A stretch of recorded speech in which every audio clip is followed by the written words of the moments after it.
Is your inner strength. Inner ஸ்ட்ரென்த்தை எப்படி build up பண்ணலாம்? நம்ம உடம்பு வீக்காக இருந்ததுன்னா நம்ம உடனே மசில் பில்டப் பண்ணோம் பார்த்தீங்களா?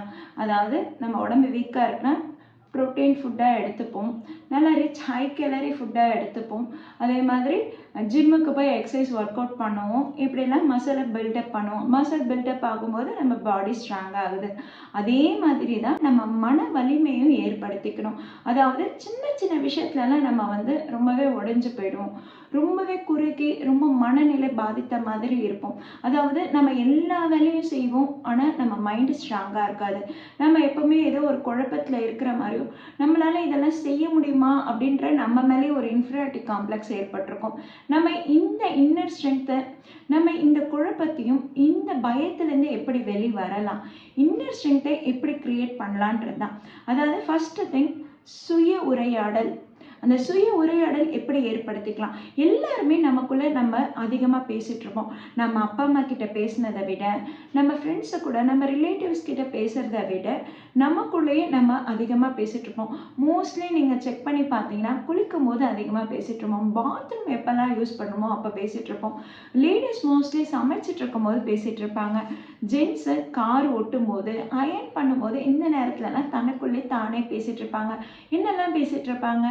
இன்னைக்கு நாள் எப்படி போகும், அந்த மேனேஜர் என்ன சொல்லுவார், ஹெச்ஓடி எப்படி திட்டுவான், இவன்கிட்ட வேற நம்ம காசை வாங்கிட்டோமே, இவன் நம்மளை விடுவானா மாட்டானா, நம்ம இவன்கிட்ட காசை கேட்டிருந்தோமே, இப்போ அவசரத்துக்கு நம்ம கொடுப்பானா மாட்டானா, இந்த மாதிரியான குழப்பங்களும் கேள்விகளும் தான் அதிகமாக இருக்கும். நமக்குள்ளே நம்ம நிறைய கேள்விகளாக தான் கேட்டுட்ருப்போம்.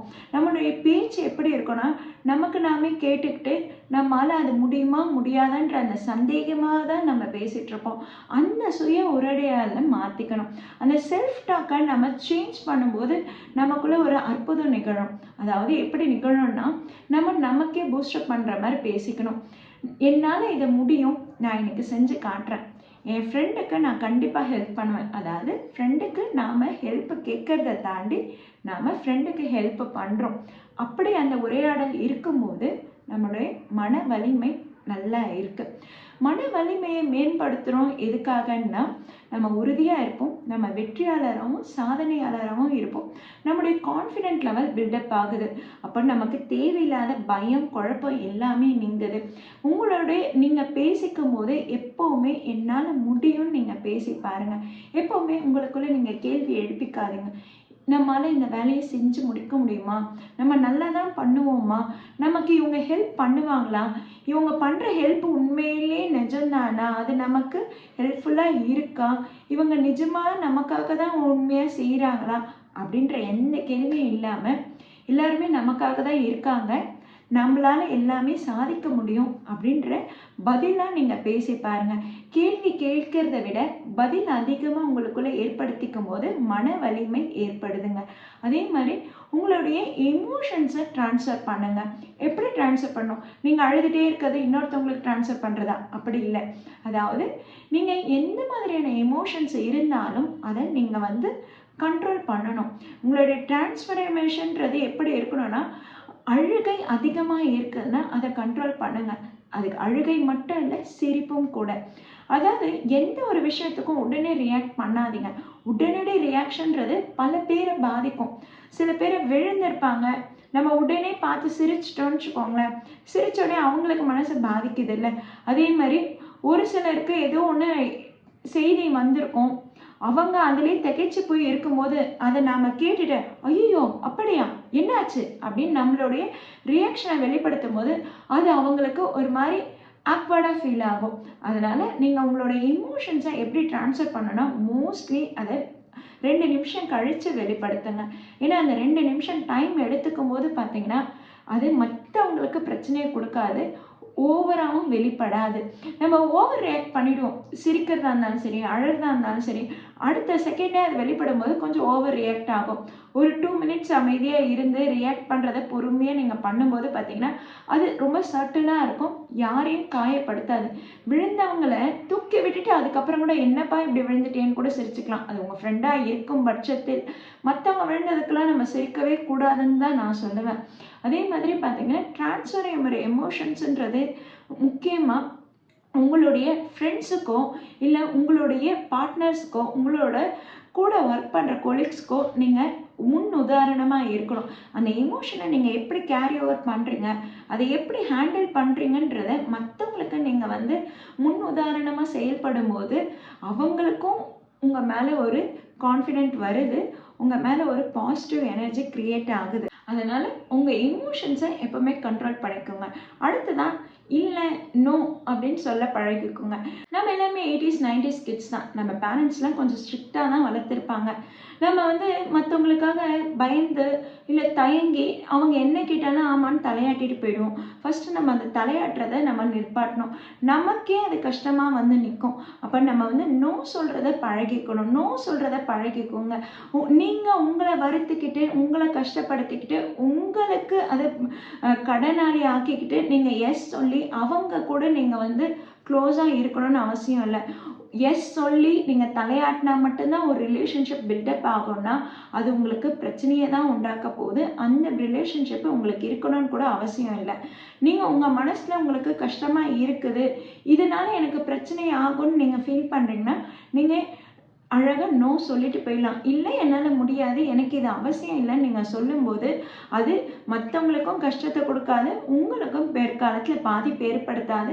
நீங்கள் எப்பெல்லாம் நீங்கள் வந்து உங்களையே நீங்கள் வந்து குறுக்கிக்கிறீங்களோ, எப்பெல்லாம் மற்றவங்களுக்காக உங்களையே நீங்கள் தியாகம் பண்ணிக்கிறீங்களோ, அது கண்டிப்பாக தியாகன்றது ஒரு கட்டத்தில் எப்படி போகும்னா உங்களையே நீங்கள் வந்து அடப்போப்பா எல்லாருக்காகவும் தான் நம்ம வாழ்கிறோம், நமக்காக யாரும் வாழலன்ற அந்த ஒரு குற்ற உணர்ச்சியோ இல்லை அந்த சலிப்பு தன்மையோடு தான் நீங்கள் வந்து வாழ்வீங்க.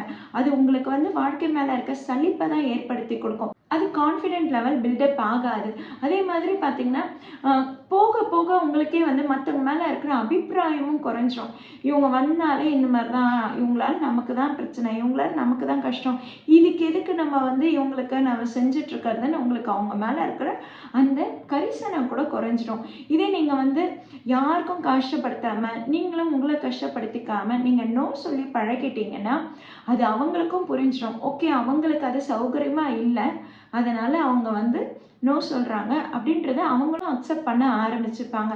ஸோ உங்களுக்கு எதெல்லாம் கஷ்டமாக இருக்குதோ, உங்களுக்கு எதெல்லாம் காயப்படுத்துதோ, உங்களுக்கு எதெல்லாம் வலி கொடுக்குதோ, அப்போது அதுக்காக நீங்கள் வந்து சலிப்பாக சகிச்சுக்கிட்டு இருக்கணும்னு அவசியம் இல்லை.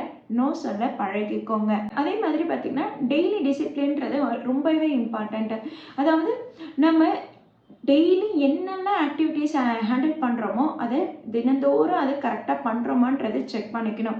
நம்ம ஏதோ ஒரு விஷயத்தில் கமிட்மெண்ட்டாக நம்ம இன்வால்வ் ஆகும்போது அதை தினந்தோறும் செஞ்சுட்டு வரும்போது அந்த டிசிப்ளின்றது மெயின்டைன் ஆகும். நம்ம ஒரு எக்ஸசைஸ் பண்ணணும்னு ஸ்டார்ட் பண்ணுறோன்னா அது டெய்லி பண்ணணுன்ற குறிக்கோளோடு நம்ம பண்ணணும். சரி, இன்றைக்கி ஒரு நாள் நம்ம இதை ஃப்ரீயாக விட்டுடலாம், நம்ம இன்றைக்கி நம்ம கேப் விட்டோன்னா நெக்ஸ்ட்டு 2 வீக்ஸும் நம்ம பண்ணவே மாட்டோம், அந்த கேப் இன்னும் அதிகமாக தான் போகும். ஸோ ஒரு டிசிப்ளினை நீங்கள் உங்களுக்குள்ளே உண்டாக்கிக்கும் போது அது உங்களுக்கு கஷ்டமாக இருந்தாலும் நீங்கள் மெனக்கெட்டு அது செய்யும்போது உங்களுடைய இன்னர் ஸ்ட்ரென்த்து பில்டப் ஆகுது, உங்களுக்கு மன உறுதி அதிகரிக்குது. அதாவது எல்லாராலையும் ஒரு விஷயத்தை தொடர்ந்து செஞ்சுட்டு இருக்க முடியாதுங்க, அதுவே வந்து ஒரு சேலஞ்சிங் தான். நீங்கள் அந்த சேலஞ்சை அக்செப்ட் பண்ணிவிட்டு ஓகே நான் இன்றைக்கி செய்யாமல் விட்டுட்டேன்னா அவள் தான் இதுவே கேப் அதிகமாகிடும், ஆனால் நான் இதை இன்னைக்கு கண்டிப்பாக செஞ்சிடறேன், என்ன டைமாக இருந்தாலும் பரவாயில்ல, நான் செஞ்சு முடிச்சுட்டு தான் நான் அடுத்த வேலைக்கு போவேன்னு நீங்கள் கான்ஃபிடென்ட்டாக அதை இறங்கி அது எவ்வளோ கஷ்டமாக இருந்தாலும் நீங்கள் செய்யும்போது பார்த்தீங்கன்னா அப்போ உங்களுக்கே தோணும், நீங்களே ஷோல்டர் தட்டிப்பீங்க முடிச்சுட்டு, பரவாயில்லப்பா எனக்கு எவ்வளோ வேலை இருந்தாலும் எவ்வளோ டயர்ட்னஸ் இருந்தாலும் எவ்வளோ பிஸியாக இருந்தாலும் அதுக்கு நடுவில் இதையும் நான் முடிச்சிட்டேன், என்னோடய டெய்லி ஆக்டிவிட்டீஸை நான் எங்கேயுமே ஸ்கிப் பண்ணாமல் முடிச்சிட்டேன் அப்படின்றது உங்களுக்கே ஒரு கான்ஃபிடென்ட்டாக கொடுக்கும். ஸோ டெய்லி டிசிப்ளினை மெயின்டைன் பண்ணிக்கோங்க. Daily activities very important. அதை டெய்லி நீங்கள் மெயின்டைன் பண்ணும்போது உங்களுக்குள்ள ஒரு நல்ல இன்னர் ஸ்ட்ரென்த் உருவாகுது. அதே மாதிரி மெடிடேஷன் பண்ணுறது ரொம்பவே நல்லதுங்க. சரி, உங்களுக்கு மெடிடேஷன் பண்ண தெரியல அப்படின்னாலும் சரி, ஒரு 5 to 10 minutes அமைதியாக உட்காந்துட்ருங்க. யார்கிட்டையும் எதுவும் பேசவும் வேணாம், உங்கள் ஃபோன் முக்கியமாக உங்ககிட்ட இருக்கவும் வேணாம். மோஸ்ட்லி இது காலையில் எழுந்தவுடனே நீங்கள் ஒரு 5 minutes அமைதியாக உட்காருறது, இல்லை நைட்டு படுக்கும்போது நீங்கள் மட்டும் தனியாக பேசவே வேணாம், யார்கிட்டையும் எதையும் பேசாமல் அமைதியாக சில் அவுட் பண்ணிவிட்டு அப்படியே உட்காந்துட்ருங்க. அந்த நேரத்தில் பார்த்திங்கன்னா உங்களுக்கு எந்த எண்ணமும் ஓடாது. அதுவும் காலையில் எழுந்தவுடனே தூங்கி எழுந்தவுடனே நீங்கள் உட்காந்துக்கிறது, அந்த 5 நிமிஷம் உட்காந்துட்ருக்கீங்க பார்த்தீங்களா, அப்போ உங்களுக்கு எந்த எண்ண ஓட்டமும் இருக்காது, எந்த பயமும் இருக்காது, எந்த குழப்பமும் இருக்காது, கண்டிப்பாக அந்த நேரத்தில் கோபம் இருக்காது. அப்போ நீங்கள் அந்த 5 நிமிஷம் நீங்கள் உங்களுக்கான டைமாக நீங்கள் ஒதுக்கும்போது உங்களுக்கு நல்ல மன வலிமை ஏற்படுது. உங்களுடைய ஆயுள் நீடிக்குதுன்றது தான் நிஜம். அதாவது என்னென்னா, அந்த டைமுன்றது பார்த்திங்கன்னா உங்களுக்கு உங்களுடைய மைண்டை கண்ட்ரோல் பண்ணுது. உங்கள் மைண்டை காமாக வச்சுக்குது. உங்கள் மைண்டில் நெக்ஸ்ட் என்னெல்லாம் பிளான் பண்ணலாம், நெக்ஸ்ட் என்னெல்லாம் எக்ஸிக்யூட் பண்ணலாம், இன்றைக்கி நாள் எப்படிலாம் போகலாம், அந்த அர்ஜென்சி இல்லாமல், அந்த ஓவர் எமோஷன்ஸ் இல்லாமல் அழகாக நீங்கள் பிளான் பண்ணுவீங்க. உங்கள் மைண்ட் ஃபிக்ஸ் ஆகும். ஓகே, இன்றைக்கி இந்த மாதிரிலாம் நம்ம போகலாம். அதில் எங்கேயுமே உங்களுக்கு ஒரு குழப்பமோ ஒரு பதட்டமோ ஏற்படாது. நீங்கள் என்னைக்கெல்லாம் அந்த காலையில் 5 நிமிஷம் அமைதியாக உட்காந்துட்டு நீங்கள் அடுத்த வேலையில் ஈடுபாடு பண்ணுறீங்களோ அன்றைக்கெலாம் பாருங்களேன், ரொம்ப காமாக இருப்பீங்க. எந்த பயம் பதட்டம் இல்லாமல் நீங்கள் உங்கள் வேலையில் ஈடுபாடோடு வேலை செய்வீங்க. இது படிக்கிற பசங்களுக்கு ரொம்பவே யூஸ்ஃபுல்லாக இருக்கும். காலையில் எழுந்தோடனே ஒரு 5 நிமிஷம் நீங்கள் பெட்டை விட்டு கூட எழுந்துக்க வேணாம். அப்படியே நீங்கள் ஒரு 5 to 10 மினிட்ஸ் அமைதியாக உட்காந்துட்ருங்க.